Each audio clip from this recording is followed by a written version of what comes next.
श्रमिकों संतान जे आगामी दिन रे मेडिकल इंजीनियरिंग पाठ पढ़े से क्षेत्र में वार्षिक 40,000 टंकार सहायता देवार व्यवस्था अच्छी। एथिरे आ गोटे गुरुत्व दिखाई जे आमर जेहेतु नारी शिक्षा को आमर जेहेतु आगू नेबार अच्छी से झील पिला जदि पाठ पढ़ुंट से क्षेत्र में 20% अधिक सहायता राशि प्रदान करार अच्छी। जो क्षेत्र में पुआ 2000 टंका पाइब से क्षेत्र में आहरी 20% अधिका हिसाब से 2400 टंका एवं जो गोटे पुआ 40,000 टंका पाइब से क्षेत्र में गोटे झील पाठ पढ़ाइले से क्षेत्र में 48,000 टंकार व्यवस्था अच्छी।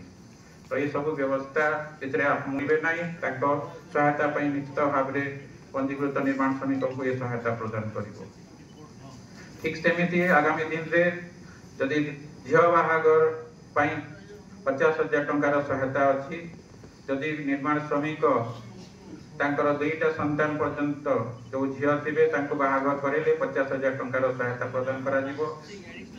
जदि कौन महिला श्रमिक विवाहित आईटीआई डिप्लोमा पॉलिटेक्निक पाठ पढ़ुंट से निजस्व जो शिक्षानुष्ठान से विषय अवगत करेंगे जो द्वारा आपण मैंने निर्माण कुसुम योजना आपणकर पिला माने सीधा सलक शिक्षा वृद्धि पाइपर। एवं परवर्ती समय जदि कौन श्रमिक 10 वर्ष ऊर्ध्व समय पंजीकृत होती 60 वर्षर बयस अतिक्रम करुँच से क्षेत्र में पेंशन सहायता देवार व्यवस्था अच्छी। 60 वर्ष रु 80 वर्ष मध्य 1000 टंका एवं 80 वर्ष बाद ऊर्ध्व क्षेत्र में 1200 टंकार पेंशन देवार व्यवस्था यही निर्माण श्रमिक कल्याण योजना उपलब्ध अच्छी। अक्टोबर मास 2024 तारीख रु 3 लाख टंका ता पूर्व जदि मृत्युवरण करथिले से क्षेत्र में 2 लाख टंका सहायता राशि थिला एवं अंत्येष्टि क्रिया पुणी 5,000 टंका अतिरिक्त भाव में प्रदान करा जाए। ठीक सेमिति कौन श्रमिक यदि कार्यरत पूर्व अर्थात 24/10/2024 पूर्व से 4 लाख थिला एबे सेटा 6 लाख को उद्धित करा जायछि।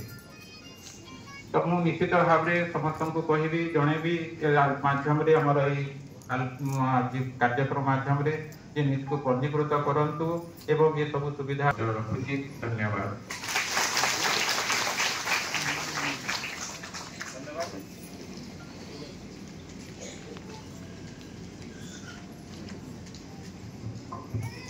हेलो धन्यवाद जिला श्रम एजुकेशन से आपण मान को निर्माण श्रमिक जो आईन कानून अच्छी